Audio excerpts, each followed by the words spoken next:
ಅಯೋಧ್ಯೆ ರಾಮ ಮಂದಿರ ಉದ್ಘಾಟನೆಗೆ ದಿನಗಣನೆ ಆರಂಭವಾಗಿದೆ. ರಾಮಲಲ್ಲಾ ಪ್ರಾಣ ಪ್ರತಿಷ್ಠಾಪನೆಗೆ ಸೆಲೆಕ್ಟ್ ಆಗಿರುವುದು ರಾಜ್ಯದ ಮೂರ್ತಿ. ಮೈಸೂರಿನ ಶಿಲ್ಪಿ ಅರುಣ್ ಯೋಗಿರಾಜ್ ಅವರು ಕೆತ್ತಿರುವಂತಹ ರಾಮಲಲ್ಲಾನ ಮೂರ್ತಿ ಆಯ್ಕೆಯಾಗಿದೆ. ಇದು ನಮಗೆ ಖುಷಿಯ ವಿಚಾರ. ಅವಕಾಶ ಸಿಕ್ಕಿದ್ದೇ ಪುಣ್ಯ.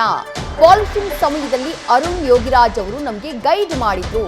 ಸಣ್ಣ ಸಣ್ಣ ಪೆಸರುಗಳ ಬಗ್ಗೆ ಗಮನ ಕೊಟ್ಟು ನಾವು ಕೆಲಸವನ್ನ ಮಾಡಿದ್ದೇವೆ ಅಂತ ಹೇಳಿ ಮೂರ್ತಿ ಕೆತ್ತನೆಯ 6 ತಿಂಗಳ ಅನುಭವವನ್ನ ಅರುಣ್ ಯೋಗಿರಾಜ್ ಅವರ ಜೊತೆಗಿರುವಂತಹ ಶಿಲ್ಪಿಗಳ ತಂಡ ಹಂಚಿಕೊಂಡಿದೆ. ರಾಮಲಲ್ಲಾ ಮೂರ್ತಿ ಕೆತ್ತನೆ ಬಗ್ಗೆ ಅದರ ಅನುಭವದ ಕುರಿತು ಶಿಲ್ಪಿ ಅರುಣ್ ಯೋಗಿರಾಜ್ ಅವರ ಜೊತೆ ಅಯೋಧ್ಯೆಯಲ್ಲಿ ಕೆಲಸ ಮಾಡಿದಂತಹ ಶಿಲ್ಪಿಗಳೊಂದಿಗೆ ನಮ್ಮ ಪ್ರತಿನಿಧಿ ರವಿ ಪಾಂಡವಪುರ ಮಾತುಕತೆಯನ್ನ ನಡೆಸಿದ್ದಾರೆ. ಬನ್ನಿ ನೋಡೋಣ. ಸಮರದ ಬಳಿಕ ಉತ್ತರ ಪ್ರದೇಶದ ಮೂರ್ತಿಯ ಉದ್ಘಾಟನೆಗೆ ದಿನಗಣನೆ ಆರಂಭ ಆಗಿದೆ. ಸದ್ಯ ಈಗಾಗಲೇ ಶ್ರೀ ರಾಮಲಲ್ಲಾ ಮೂರ್ತಿಯನ್ನು ಅರಳಿಸಿರುವಂತಹ ಶ್ರೀ ಅರುಣ್ ಯೋಗಿರಾಜ್ ಅವರ ಮೂರ್ತಿ ಸೆಲೆಕ್ಟ್ ಕೂಡ ಆಗಿದೆ. ಆದರೆ ಆ ಮೂರ್ತಿಯ ಹಿಂದೆ ತಯಾರು ಮಾಡಲಿಕ್ಕೆ ಅರುಣ್ ಜೊತೆ ಸಹಾಯಕರಾಗಿದ್ದಂತಹ ಹಲವರು ನಮ್ಮ ಜೊತೆ ಇದ್ದಾರೆ. ನಾನೀಗ ಮೈಸೂರಿನ ಅಗ್ರಹಾರದಲ್ಲಿರುವಂತಹ ಅರುಣ್ ಯೋಗಿರಾಜ್ ಅವರ ನಿವಾಸದಲ್ಲಿದ್ದೀನಿ. ನೀವು ನಿವಾಸದ ದೃಶ್ಯಾವಳಿಗಳನ್ನು ನೋಡ್ತಿರ್ಬೋದು. ಸದ್ಯ ನಿನ್ನೆಯಿಂದಲೂ ಕೂಡ ಇಲ್ಲಿ ಸಂಭ್ರಮದ ವಾತಾವರಣ ಇದೆ.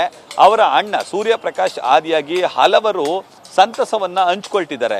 ಈ ನಡುವೆ ಹಲವು ಮೂರ್ತಿಗಳನ್ನ ಇಲ್ಲಿ ಮತ್ತಷ್ಟು ಮೂರ್ತಿಗಳನ್ನು ಅರಳಿಸುವಂತಹ ಕೆಲಸಕ್ಕೆ ಸದ್ಯ ಶಿಲ್ಪಿಗಳು ಮುಂದಾಗಿದ್ದಾರೆ. ಇನ್ನು ಕಳೆದ 6 ತಿಂಗಳಿಂದಲೂ ಕೂಡ ಅರುಣ್ ಅವರ ಜೊತೆ ಸಾಕಷ್ಟು ಸಹಾಯಕರಾಗಿ ಅವರ ಜೊತೆ ಕೆಲಸವನ್ನ ಮಾಡ್ತಿದ್ದಂತಹ ಜಗದೀಶ್, ಅಜಯ್ ಕುಮಾರ್ ಹಾಗೂ ನಾರಾಯಣ್ ಸೇರಿದಂತೆ ಹಲವರು ಇದ್ದಾರೆ. ಅವರ ತಮ್ಮ ಯಶವಂತ್ ಕೂಡ ಅವರ ಜೊತೆ ಹೋಗಿದ್ರು. ಕಳೆದ 6 ತಿಂಗಳಿಂದ ಅವರು ಮನೆ ಮಠಗಳನ್ನು ಬಿಟ್ಟು ಅರುಣ್ ಯೋಗಿರಾಜ್ ಅವರ ಕೆಲಸದ ಜೊತೆಗೆ ಅವರು ಕೂಡ ಕೈಯನ್ನು ಜೋಡಿಸಿದ್ರು. ಸಾಕಷ್ಟು ಶ್ರಮವನ್ನು ವಹಿಸಿ ಕೆಲಸವನ್ನು ಮಾಡ್ತಿದ್ರು. ನೀವು ದೃಶ್ಯದಲ್ಲಿ ಗಮನಿಸ್ತಿರ್ಬೋದು.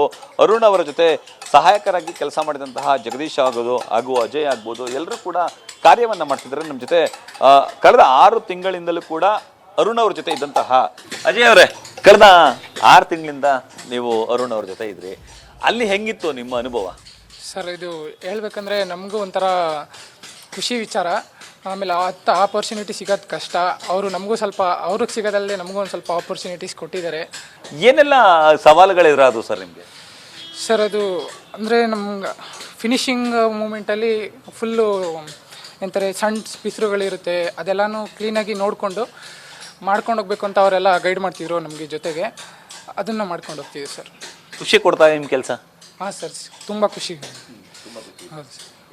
ಇದು ಅಲ್ಲಿ ಅಂದರೆ ಅಯೋಧ್ಯೆಯಲ್ಲಿ ಅರಳ್ತಿರುವಂತಹ ಶ್ರೀರಾಮಲಲ್ಲಾ ಮೂರ್ತಿಯನ್ನು ಅರುಣ್ ಅವರು ಕೆತ್ತುತ್ತಿದ್ದಂತಹ ಸಂದರ್ಭದಲ್ಲಿ ಸಹಾಯಕರಾಗಿ ಕೆಲಸ ಮಾಡ್ತಿದ್ದಂತಹ ಅಜಯ್ ಹಾಗೂ ಜಗದೀಶ್ ಅವ್ರ ಮಾತು ನಮ್ಮ ಜೊತೆ ನಾರಾಯಣ ಅವರು ಇದ್ದಾರೆ. ಅವ್ರನ್ನ ಮಾತಾಡ್ತಾ ಹೋಗ್ತೀನಿ.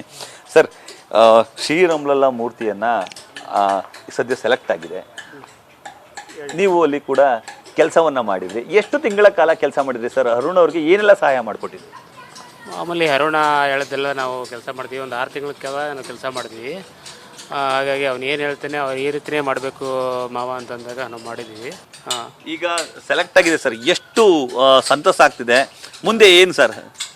ಮುಂದೆ ಏನಿಲ್ಲ, ಮುಂದೆ ಅದೇ ರೀತಿ ಮಾಡ್ಕೊಂಡು ಇನ್ನು ಮುಂದೆ ಇನ್ನೂ ಚೆನ್ನಾಗಿ ಮಾಡಬೇಕು ಅನ್ನೋ ಒಂದು ಅಭಿಲಾಷೆ ಇದೆ. ಅವರು ನಾವೆಲ್ಲ ಸೇರಿ ನೋಡೋದ ಮುಂದೆ ದೇವರಿದ್ದಾನೆ. ಹೌದು. ಇದಿಷ್ಟು ಅರುಣ್ ಯೋಗಿರಾಜ್ ಅವರ ಜೊತೆ ಅಯೋಧ್ಯೆಯಲ್ಲಿ ಕೆಲಸ ಮಾಡಿರುವಂತಹ ಶಿಲ್ಪಿಗಳ ಮನದಾಳದ ಮಾತು. ನಿಜಕ್ಕೂ ಶ್ರೀರಾಮಲಲ್ಲಾ ಮೂರ್ತಿಯನ್ನು ನಾವೆಲ್ಲ ಸೇರಿ ಅರಳಿಸಿದ್ದು ಖುಷಿ ಕೊಟ್ಟಿದೆ. ಅರುಣ್ ಅವರ ಟೀಮಲ್ಲಿ ಕೆಲಸ ಮಾಡಿದ್ವಿ. ನಮಗೆ ಅತೀವ ಸಂತಸ ತಂದಿದೆ. ಪ್ರಪಂಚವೇ ಎದುರು ನೋಡ್ತಿದ್ದಂಥ ಶ್ರೀರಾಮಲಲ್ಲಾ ಮೂರ್ತಿಯ ಕೆತ್ತನೆ ಕಾರ್ಯದಲ್ಲಿ ನಾವು ತೊಡಗಿಕೊಂಡಿದ್ದು ನಮಗೆ ಪುಣ್ಯದ ಕೆಲಸ ಅಂತೇಳಿ ಅವರು ಭಾವುಕ ನುಡಿಗಳನ್ನು ಹೇಳ್ತಿದ್ದಾರೆ. ಕ್ಯಾಮ್ರಾ ಪರ್ಸನ್ ವಿನಯ್ ಜೊತೆ Ravi Pandavapura, news first, Mysuru. News first, ನಿರ್ಭೀತಿಯಿಂದ ನಿಮ್ಮ ಪರವಾಗಿ.